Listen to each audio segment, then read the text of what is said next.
Do your mornings sometimes feel like trying to start an old car on a frosty day? A bit stiff, a bit reluctant, maybe taking a few tries to get going. It's a feeling many of us become familiar with as the years go by. That effortless bounce out of bed can feel like a distant memory, replaced by aches and a slow, gradual build-up to facing the day. You might find yourself wishing for just a little more energy, a little less stiffness, a clearer head first thing. It can feel frustrating, like your body isn't quite keeping up with your spirit. But what if there was a simple way to greet the day with more ease, more energy, and a greater sense of purpose? What if the secret wasn't some complicated new regimen or expensive supplement, but something generations before us knew instinctively, something perhaps your own grandparents practiced without even calling it a health habit? My grandpa had a morning ritual that seemed so ordinary at the time, but looking back, I realize it held the key to starting his day right, every single day. And now, I've adopted those very same steps into my own mornings, and the difference is remarkable. In this video, we're going to explore the simple, powerful things my grandpa did every morning that helped him stay active, sharp, and full of life well into his later years. These aren't hard or time-consuming. They're gentle, practical habits you can easily weave into your own routine.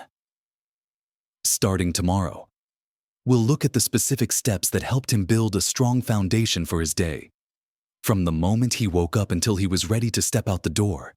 Stick with me to the very end, because there's something that will surprise you about the profound impact of these seemingly small actions. Let's step back in time a little, to those mornings at Grandpa's house. There wasn't a rush, no frantic scrambling. His day began with a kind of quiet intention, a gentle unfolding rather than a sudden jolt.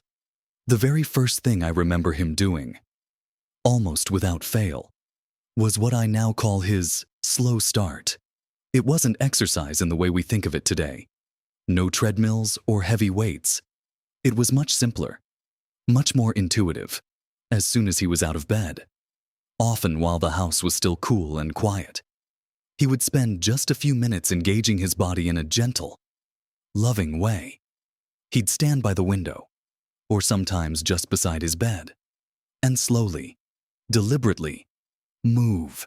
It would start with simple stretches, reaching his arms up towards the ceiling like he was trying to touch the sky, then slowly bending over as far as felt comfortable, letting his arms hang loose. He'd do gentle twists, turning his upper body from side to side, loosening up his spine. He'd roll his shoulders forward and back, releasing the tension that accumulates overnight. These weren't deep, painful stretches. They were soft, exploratory movements, like he was waking up each joint, each muscle, with a quiet hello. I remember him sometimes letting out a soft sigh of contentment as he did this, a sign of release. Coupled with this gentle movement was a focus on his breath. He wasn't doing complex breathing exercises, but he would take several slow, deep breaths. I'd see his chest rise and fall evenly as he stretched, inhaling slowly through his nose, holding for just a moment, and then exhaling fully through his mouth. He always said it helped clear the cobwebs and get the blood flowing. And he was right. Of course, when we wake up, our bodies can feel stiff and circulation might be a bit sluggish. Gentle movement helps lubricate the joints, increase blood flow to the muscles, and signal to the body that it's time to get moving. Combining it with conscious, deep breathing sends oxygen through the system and helps calm any residual sleepiness or stiffness, replacing it with a sense of readiness. It's like giving your internal engine a gentle warm-up before putting it in gear. This simple act, just 5 or 10 minutes of mindful stretching and breathing, changed the physical feeling of starting the day. Instead of feeling like you're pushing against resistance, you feel like you're easing into movement, inviting your body to wake up alongside your mind. It set a tone of gentle care for the rest of the day. Following his gentle wake-up movements, The next essential step in Grandpa's morning ritual was his morning brew. Now, you might be thinking coffee, or perhaps a strong tea, as that's what many people reach for first thing. But Grandpa's brew was different, and again, incredibly simple. Every single morning, he would heat up some water, not boiling, just warm, and squeeze half a fresh lemon into it. That was it. A mug of warm water with lemon, no sugar, no honey, just that clean, slightly tart drink. At the time, it just seemed like his quirky preference. He wasn't a big coffee drinker, and while he enjoyed a cup of tea later, this lemon water was his consistent morning starter. Now, understanding the benefits of this simple drink, I see the wisdom in it. First, it's pure hydration after hours of sleep when your body hasn't had any fluids. Dehydration, even mild, can leave you feeling tired and foggy. Warm water is particularly soothing and helps to gently stimulate digestion, getting things moving in your gut before you even think about food. The lemon adds a boost of vitamin C, which is great for the immune system, but it also has a surprisingly alkalizing effect on the body once metabolized, despite being acidic on its own. More importantly, perhaps, the slight tartness of the lemon can act as a gentle wake-up call for your system, perking up your taste buds and signaling that the day has begun. Grandpa always said it felt like it cleaned things out and gave him a lift. And again, he was absolutely right. It's a much gentler way to awaken your digestive system and your senses than a strong, potentially acidic coffee on an empty stomach. It prepared his body for the day ahead in a calm, supportive way. So, the first hour of Grandpa's day, before most people were even out the door, involved these two foundational steps: the quiet, slow start of gentle movement and mindful breathing, followed by his refreshing morning brew of warm lemon water. These simple acts weren't about achieving peak physical performance. They were about acknowledging his body with kindness, flushing out the sleep, and setting a positive, gentle rhythm for the hours to come. They were about preparing the ground for the rest of his morning routine, which built on this foundation in ways that further enhanced his energy and well-being. Now that we've looked at how he started his day physically and internally, let's move on to how he fueled his body and engaged his mind, building on that gentle beginning with movement and the warm lemon water. Grandpa's next deliberate step was his morning meal, what I've come to think of as fueling up right. This wasn't a hurried bowl of sugary cereal or a pastry grabbed on the go. Grandpa treated breakfast as an important investment in his energy levels for the entire morning. His breakfast was simple, consistent, and always focused on providing sustained energy rather than a quick sugar rush followed by a crash. The key components were always protein and fiber. He understood, perhaps intuitively, what modern nutrition science confirms: protein is crucial for muscle maintenance and repair, which is especially important as we age. And fiber helps with digestion, keeps you feeling full, and stabilizes blood sugar. His typical breakfast might be a couple of eggs, scrambled or boiled, often with a slice of whole grain toast. Or it might be a bowl of oatmeal, cooked slowly, topped with a few nuts or seeds. Sometimes it was plain yogurt with some berries. The specific foods varied slightly, but the principle was the same: a good source of protein alongside complex carbohydrates and fiber. He'd often talk about how this kind of breakfast stuck with you and kept him going until lunchtime without feeling hungry or tired. Contrast this with a breakfast high in sugar or refined carbs, like pastries, muffins, or sweetened cereals, which can cause a rapid spike in blood sugar, giving you a temporary burst of energy followed by that dreaded crash, leaving you feeling lethargic and unfocused just an hour or two later. By choosing protein and fiber, Grandpa ensured his energy levels were stable. His mind was clear, and his body had the building blocks it needed to function well throughout the morning. It wasn't about a fancy brunch, it was about providing steady, reliable fuel for the day's activities. After fueling his body, Grandpa would move on to what I call his mindful moment. This wasn't meditation in a formal sense, though it shared some of the benefits. It was a dedicated period of quiet engagement, usually involving reading. He'd settle into his favorite chair, often with his still warm mug of lemon water, or perhaps a second, small cup of tea by this point, and read the newspaper, a book, or sometimes just sit quietly with his thoughts. This period was distinct from just having the news on in the background. It was active engagement, focused attention on a quiet activity. In today's world, our mornings are often filled with noise.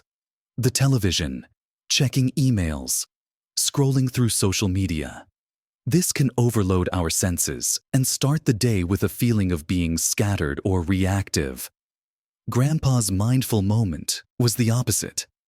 It was a deliberate pause, a time to focus his mind on something specific, whether it was the news of the day, a story, or simply allowing his thoughts to settle.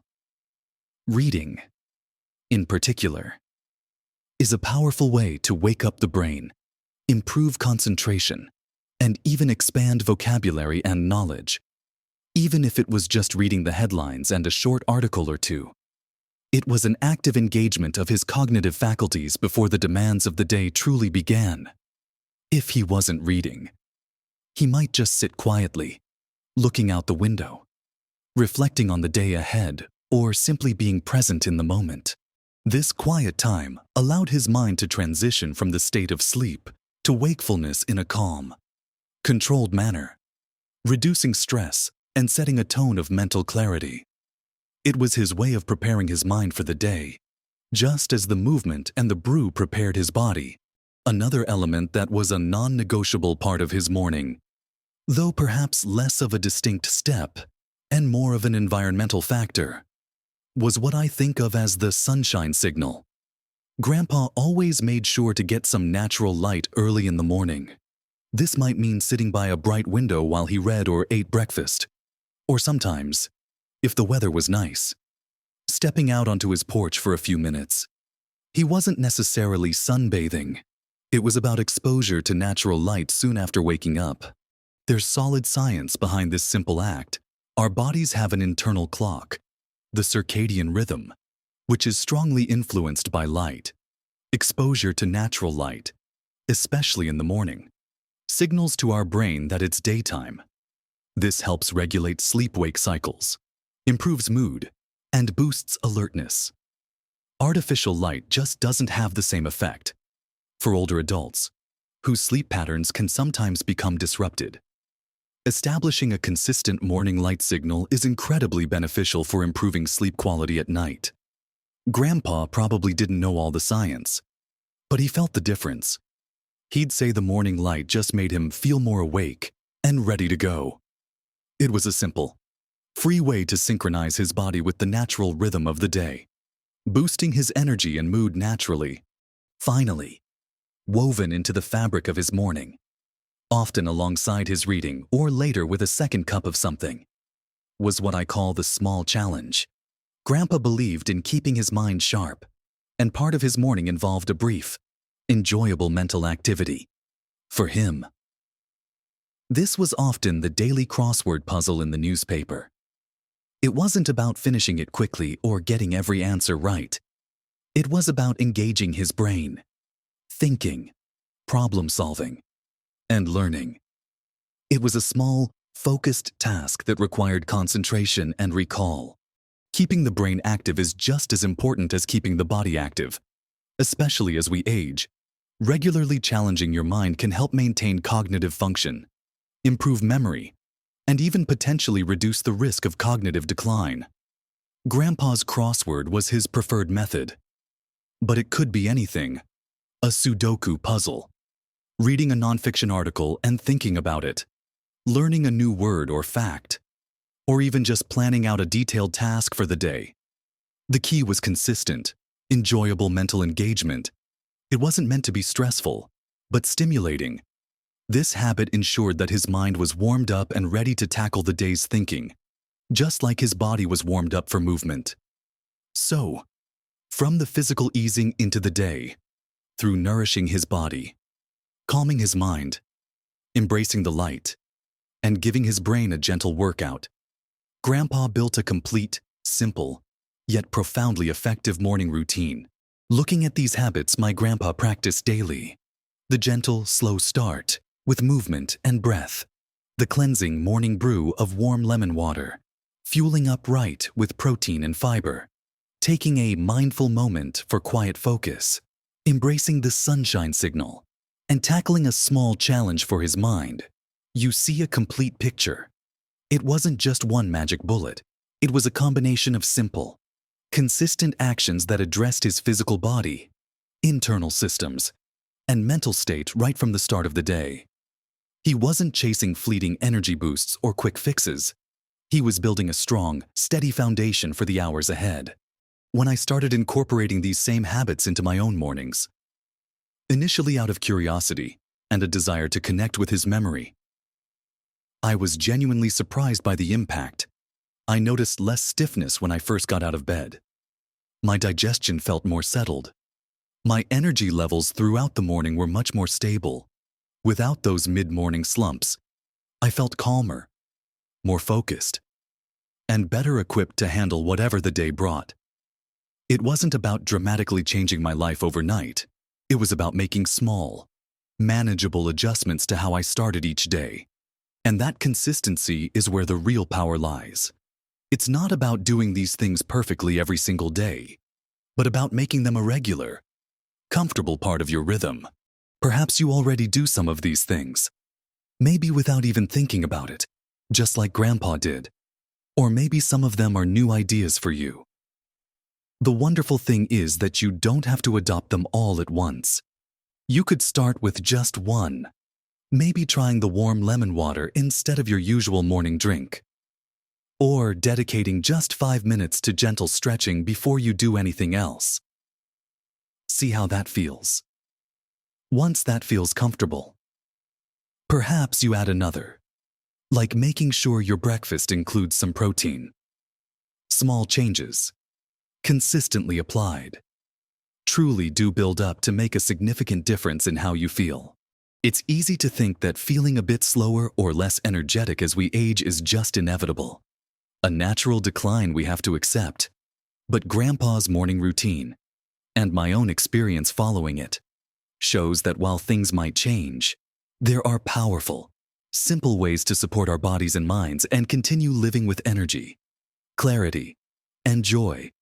It's about giving yourself the best possible start to the day, honoring your body's needs, and engaging your mind purposefully.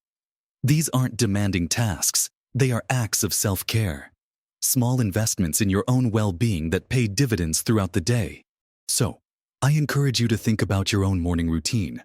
Is there one small change inspired by Grandpa's habits that you could try? Could you swap your usual morning beverage for warm water and lemon a few days a week? Could you set aside just 5 minutes for some gentle stretches and conscious breathing before you fully engage with the day? Could you add an egg or some nuts to your breakfast? Even one simple step can shift the trajectory of your morning and, consequently, your day. I'd love to hear what you think about these habits. Do any of them resonate with you? Are there morning rituals you already practice that make a big difference in how you feel? Please share your thoughts and experiences in the comments below. Your insights could be incredibly helpful to others. If you found value in learning about Grandpa's simple, powerful morning routine, please give this video a like. It helps others find this information. And if you haven't already, consider subscribing to the channel. I share practical tips and ideas for living a vibrant, fulfilling life at every age. Thank you for spending this time with me. Remember, every new day is an opportunity for a fresh start. By adopting simple habits, inspired by the wisdom of those who came before us, we can unlock more energy, clarity, and well-being to live our best life, today and every day. Embrace your mornings, care for yourself gently, and live your best life at every age.